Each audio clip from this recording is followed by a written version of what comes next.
Welcome to AI ConvoCast, where we bring you the latest in AI and tech innovation. Please don't forget to rate, review, and share if you like what you hear. Let's jump right in.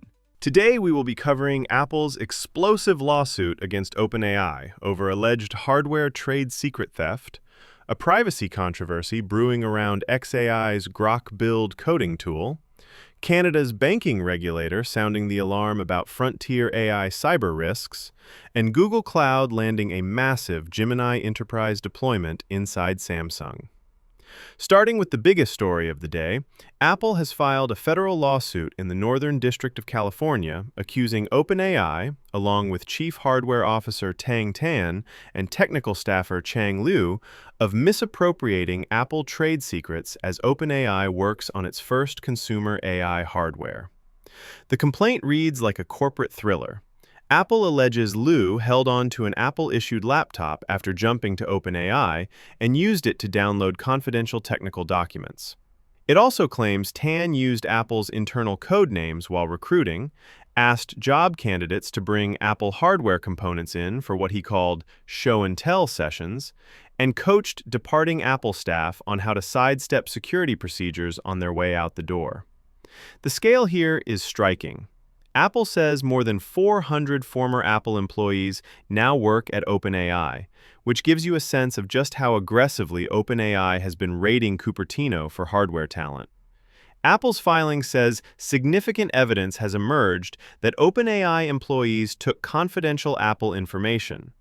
OpenAI's response was short and firm, telling Axios, quote, "We have no interest in other companies' trade secrets," end quote. The stakes are real. OpenAI is trying to move beyond software into AI-native hardware, following its I/O products acquisition and the Jony Ive-led device effort. If Apple lands injunctions or Discovery turns up damaging material, that device roadmap could slip, and the broader playbook of poaching Apple engineers wholesale suddenly gets a lot more legally dangerous for every AI lab. Moving to a developer-focused story that's picking up steam, xAI's Grok Build coding CLI is under fire after security researchers found it was uploading entire Git repositories, including files that weren't needed for the task at hand.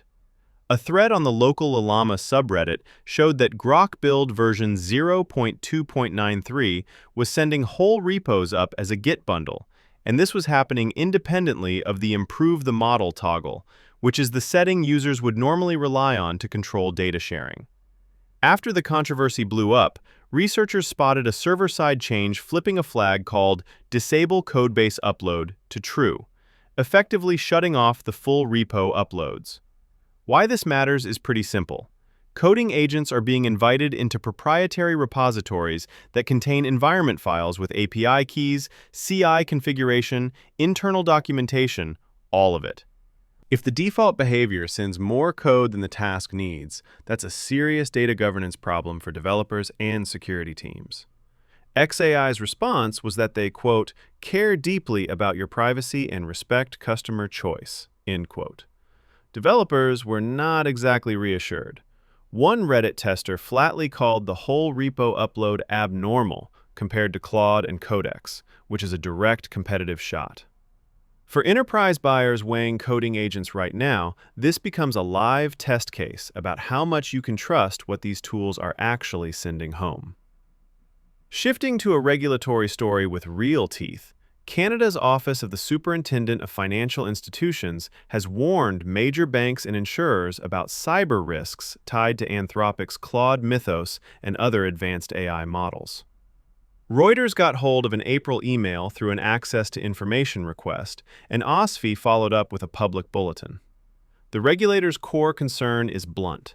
It says models like Claude Mythos Preview can, quote, identify, chain, and generate vulnerability exploits at machine speed, end quote. In plain terms, an AI system might find a security hole, figure out how to combine it with other flaws, and produce working attack code faster than defenders can react. OSFI is telling institutions to speed up patching, tighten asset inventories, deploy phishing-resistant multi-factor authentication, adopt zero-trust segmentation, and run AI-specific red teaming exercises. The line that really captures the tone is OSFI calling frontier AI, quote, a transformation to the threat environment, end quote. This is a genuine shift. Until recently, the conversation about AI-assisted hacking lived mostly in research papers and lab demos.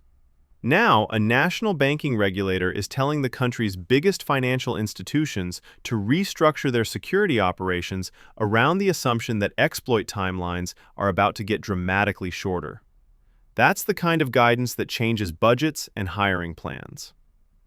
Wrapping up with a major enterprise deal, Google Cloud announced a partnership with Samsung Electronics to roll out Gemini Enterprise to employees across Samsung's device experience division worldwide. Reports describe this as Google Cloud's largest enterprise agentic AI adoption in South Korea to date.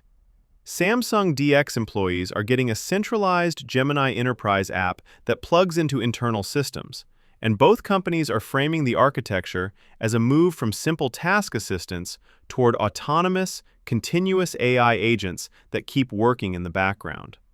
Google Cloud Korea President Ruth Sun said workplace transformation in the agentic era needs to move beyond productivity tools toward what she called operational intelligence, meaning AI that actually runs pieces of the business rather than just helping individuals write emails faster. The strategic weight here is significant. Enterprise AI platforms live and die on marquee deployments, and Samsung is one of the largest consumer electronics companies on the planet. If Gemini Enterprise becomes genuinely embedded in Samsung DX workflows, Google gets to point to a real, complex, multinational operation running on its agent stack, not another polished demo. It's also a notable win given how aggressively Microsoft and OpenAI have been pursuing the same enterprise footprint. Thank you for listening to AI Convo Cast. Please don't forget to rate, review, and share if you like what you hear. Thanks and hope to see you again next time.